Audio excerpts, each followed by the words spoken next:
hoje nós vamos trabalhar com um assunto novo, que é a parte dos números complexos nessa apostila nova de vocês. Tudo bem? Então você pode pensar assim, cara, professor, desculpa, na boa, assim, eu não entendo nem direito o número comum. Aí eu vou ter que agora entender número complexo, né? Acho que o troço vai ser, cara, mas calma. Número complexo, na verdade, é o nome do assunto, mas não é uma matéria muito difícil, tá? Então é uma matéria até tranquila. E eu mordi minha língua esses tempos atrás, porque essa é uma matéria que não aparecia na prova geral. Só que nos últimos 4 vestibulares apareceu 2 vezes na prova geral questões envolvendo os números complexos. Então você precisa estudar e aprender também. Tudo bem? Bom, a gente vai começar definindo o conceito da unidade imaginária. Tá? Quando você estava lá no nono ano, no ensino fundamental, e aprendeu as equações do segundo grau, né? O que o professor falava? Quando o delta é um valor negativo, quando o delta é negativo, o que acontece? Não existe raiz quadrada de número negativo no campo dos números reais, né? Então não existia isso aqui, você colocava lá solução vazia. Então não existe a raiz quadrada de menos 4 no campo dos números reais. Então os pode escrever assim, não existe, né, para o conjunto dos números reais. Tudo bem? Tá certo? Muito bem. Agora, vamos pensar o seguinte, ó, eu poderia escrever a raiz quadrada de menos 4 como a raiz quadrada de 4 vezes a raiz quadrada de menos 1.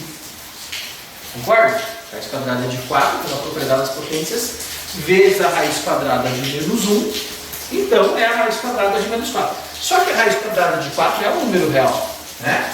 Até você sabe que algebricamente falando, ela pode ser mais ou menos 2. Então ficaria mais ou menos 2 vezes a raiz quadrada de menos 1. Tá certo? Então os matemáticos perceberam que sempre que aparecia uma raiz com índice par de um número negativo, você podia, pelas próprias propriedades das raízes, mexer e isolar no final esta raiz quadrada de menos 1. Então era sempre possível terminar o exercício quando você não trabalhava com os números complexos, escrevendo a raiz quadrada de menos 1 no final. Então, como era sempre a raiz quadrada de menos 1 no final, eles passaram a chamar essa raiz quadrada de menos 1 aqui de unidade imaginária e passaram a representar pela letra I. Então, a letra I é a raiz quadrada de menos 1. Tá? Para ficar mais fácil, não ficar sempre escrevendo raiz quadrada de menos 1, eles passaram a representar essa raiz quadrada de menos 1 como unidade imaginária, através da letra I. Então, por exemplo, esse número aqui de cima poderia ficar assim, ó, mais ou menos 2 I. Tudo bem? Então, isso quer dizer que o I é a unidade imaginária, tá certo? Quanto vale o I? O I vale raiz quadrada de menos 1. Tá certo? Beleza.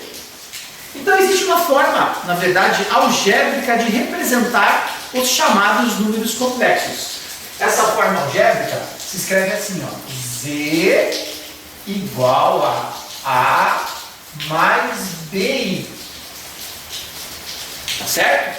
Z igual a mais BI. Z é um número complexo. Por que ele é chamado de complexo? Porque uma parte dele é real, esse A representa um número real, e uma parte dele é imaginária. B vezes I, o número real multiplicando a unidade imaginária, como no exemplo no caso aqui 2i. Tá? Então, o número complexo Z é um número complexo que tem uma parte real e uma parte imaginária. Vamos ver então alguns exemplos do número complexo Z aqui, ó. Vamos chamar o complexo Z1 de 3 mais 4i. No complexo Z1, a parte real dele é 3 e o coeficiente da parte imaginária é 4.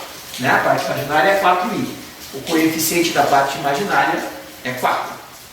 Vamos ver um outro complexo aqui, Z2.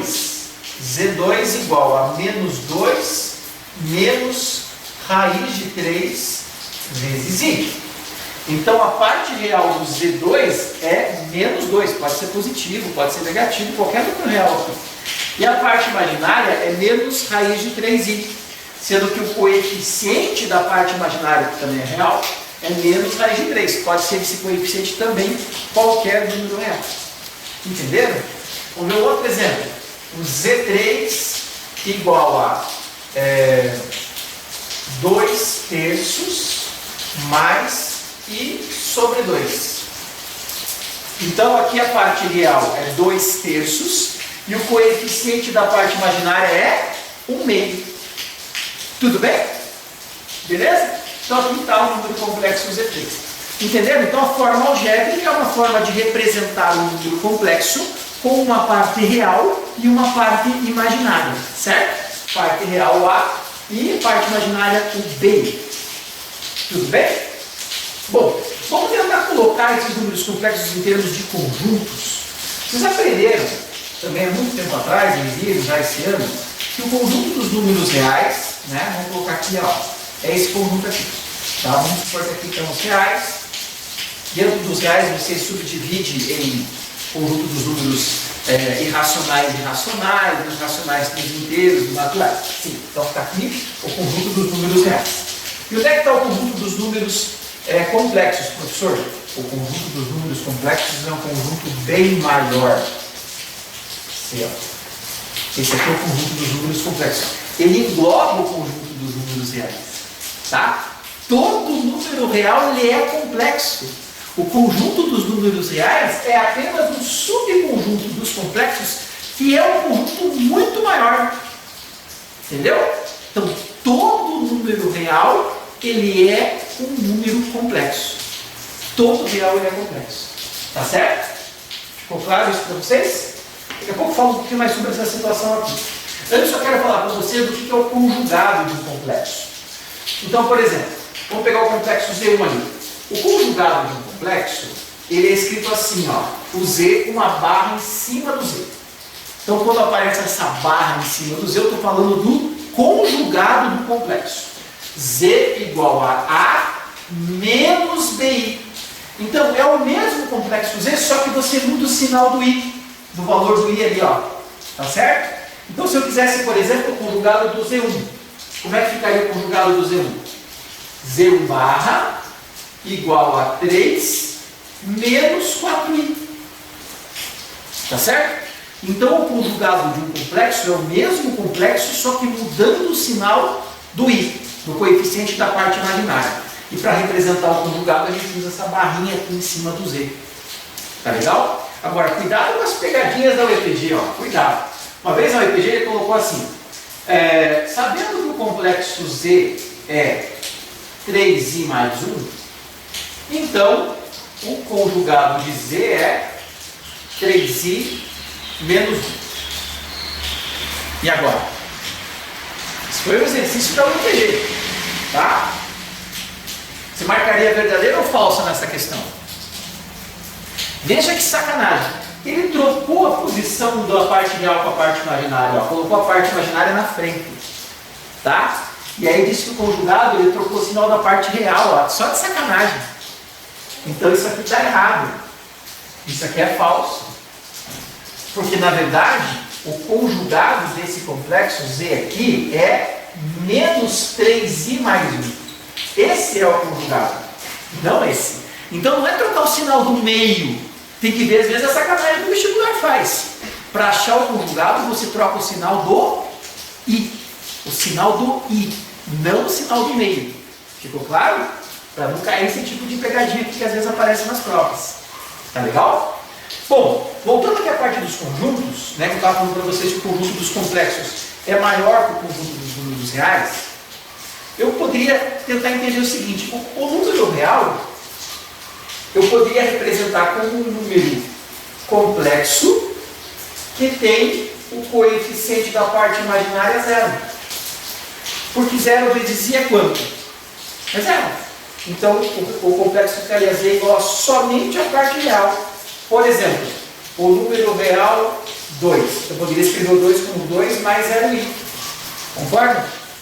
Então, 2 mais 0i é a mesma coisa que 2. Por isso que o conjunto dos números reais é um subconjunto dos números complexos. Tá? Por quê? Porque todo real ele é complexo. É o que é um complexo que o coeficiente da parte imaginária é zero. Daí só fica a parte real. Então por isso que o conjunto dos reais é um subconjunto dos complexos. Mas eu tenho uma outra condição que é o chamado complexo imaginário puro, que aí é o contrário, que é aquele número complexo que não tem a parte real. Né? O imaginário puro poderia representar assim, ó, z igual a zero mais bi, que acaba ficando somente o bi. Concorda? Porque não tem a parte real.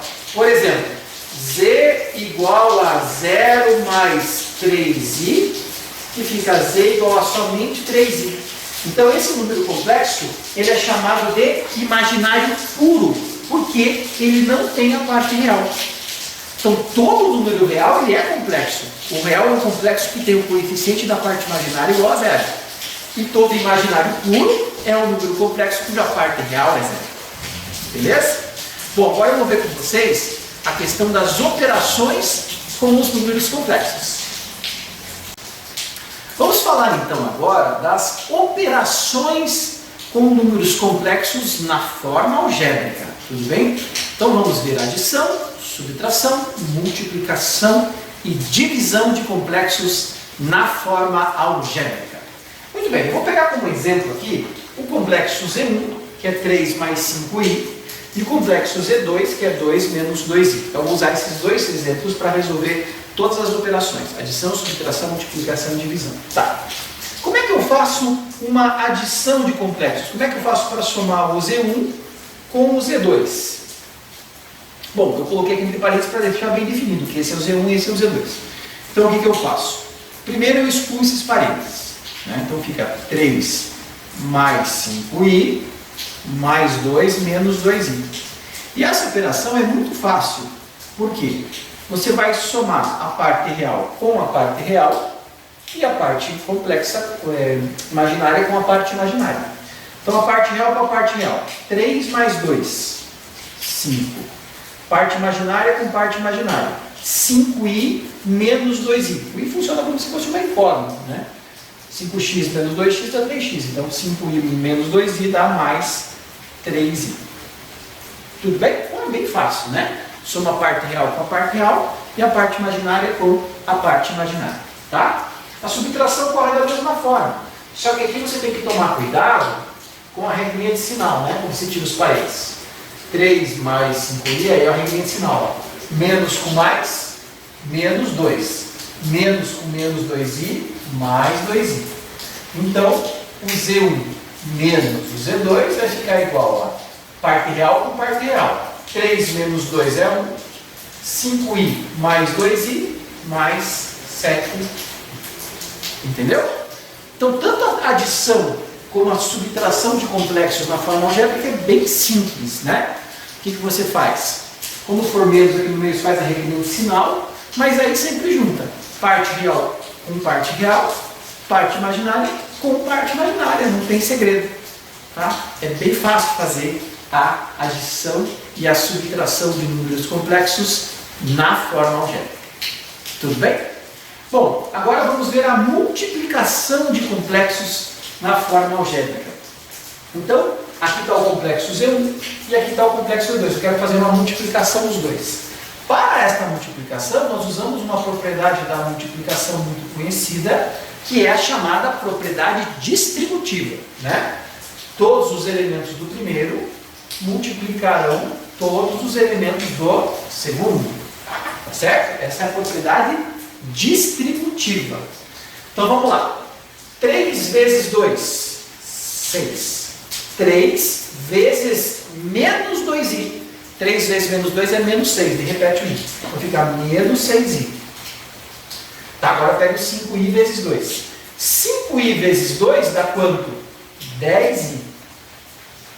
E agora vem um detalhe mais interessante. Ó. 5i vezes menos 2i, 5 vezes menos 2 é menos 10.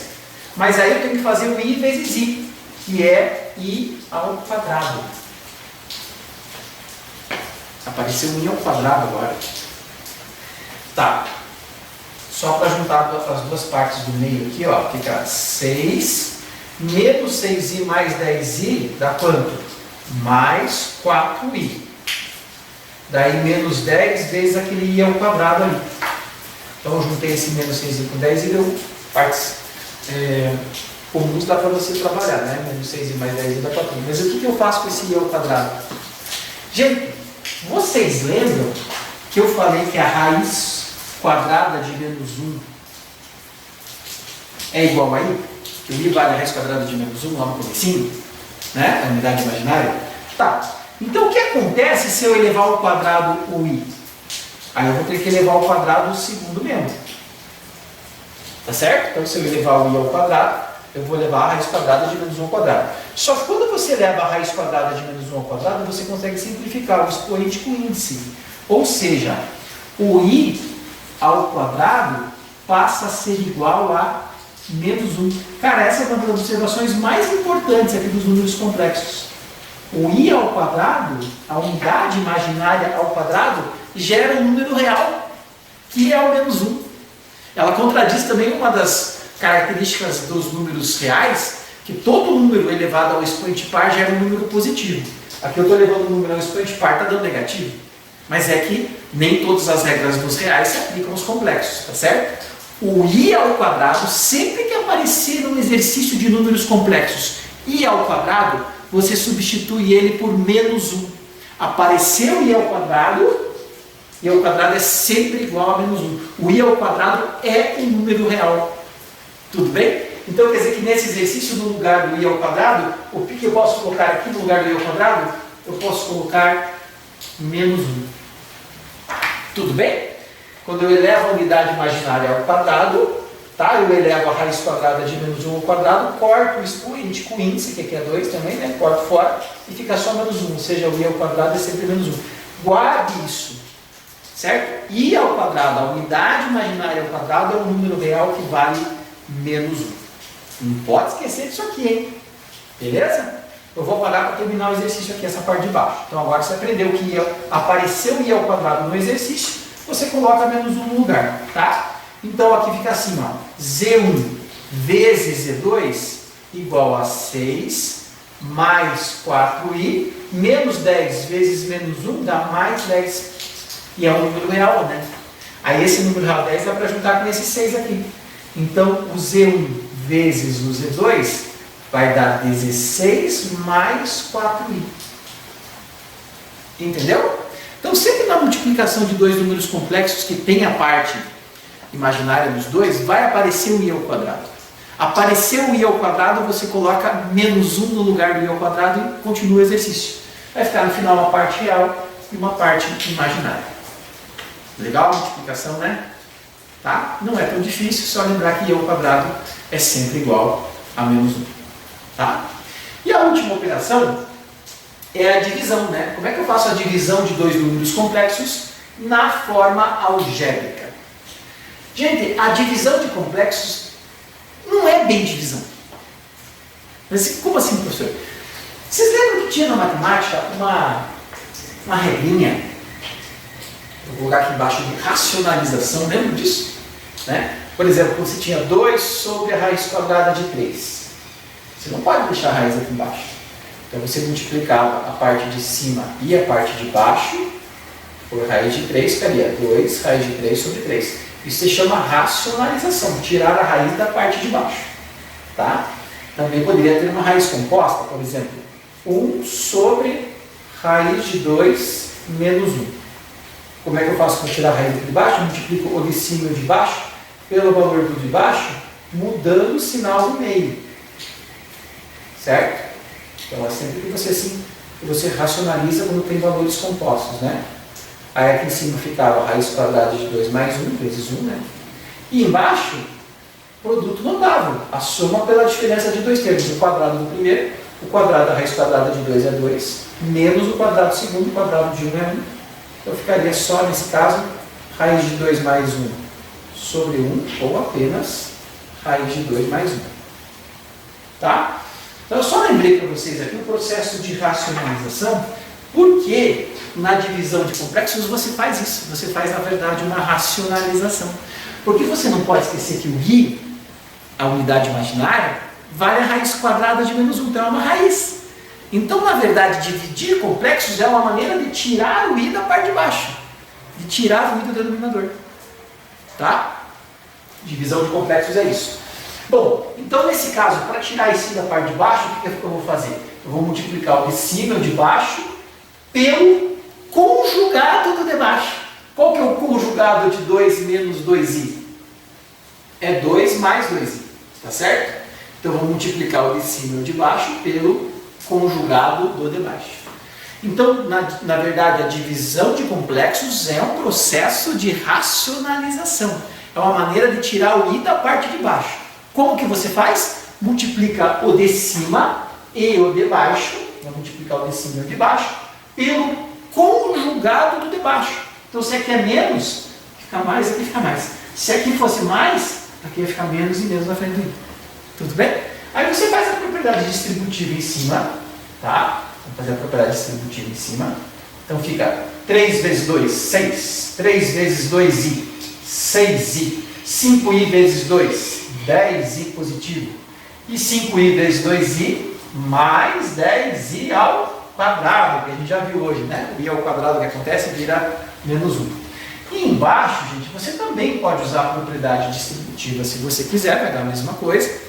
Ou você pode aplicar a regra do produto notável. Sempre que eu tenho a soma pela diferença dos mesmos termos, o resultado é o quadrado do primeiro, né? O quadrado de 2 é 4, menos o quadrado do segundo. Então o quadrado de 2i é 4i ao quadrado. Quadrado do primeiro, e sempre menos o quadrado do segundo. Né? 2i ao quadrado, você tem que levar o 2 ao quadrado e o i ao quadrado. Tá? Muito bem. Então, o Z1 sobre Z2 vai ficar assim, ó. 6 mais 16i menos 10. Você pergunta, por que menos 10, professor? Menos 10 porque o i ao quadrado fica menos 1. Então, menos 1 vezes 10 dá menos 10. E embaixo? Embaixo fica 4 mais 4. Por que mais 4, professor? Porque o i ao quadrado é menos 1. Menos 1 vezes menos 4, mais 4. Tá? Só arrumando aqui então, o Z1 sobre o Z2 vai ser igual a 6 menos 10 dá menos 4 mais 16i sobre 8. Então veja que eu tirei a parte imaginária de baixo, né? Eu racionalizei, tirei a parte de baixo, o denominador. Beleza? Bom, só para terminar aqui o exercício, a gente nunca deve deixar assim, com um denominador envolvendo toda a parte de cima. Você deve normalmente separar. Então faz assim, Z1 sobre Z2 igual a menos 4 oitavos mais 16 oitavos de i. Então separa o denominador para a parte real e para a parte imaginária. Aqui eu posso simplificar, né, o 4 oitavos, dividindo em cima e embaixo por 4, vai dar menos 1 meio. E dividindo 16 por 8 vai dar 2, vai dar mais 2i. Tudo bem? Então essa é a divisão de complexos, menos 1 meio mais 2i. Então a divisão de complexos é a parte mais trabalhosa, né? Você viu de todas as operações, né? A adição e subtração são bem simples. A multiplicação aparece o i ao quadrado, transforma em menos 1. E na divisão de complexos, na verdade, você faz um processo de racionalização. Multiplica o de cima e o de baixo pelo conjugado de baixo.